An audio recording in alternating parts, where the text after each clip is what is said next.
Hello বন্ধুরা, দেখো আমি আজকে কী করছি। আমার গোপু সোনাকে চান করিয়ে দেব। ঠান্ডা পড়েছে অবশ্যই, কিন্তু চান না করলেও তো হবে না।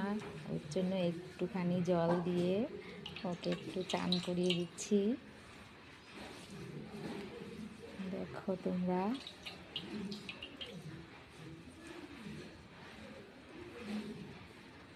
আমার গোপু সোনাকে চান করিয়ে দিলাম। আমি তুলে নেব আমার গোপু সোনাকে।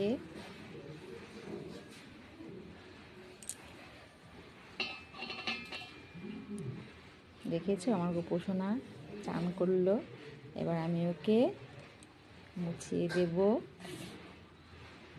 ওর চান হয়ে গেল। কেমন লাগলো আমার গোপাল সোনাকে সবাই একটু কমেন্টে জানাবে।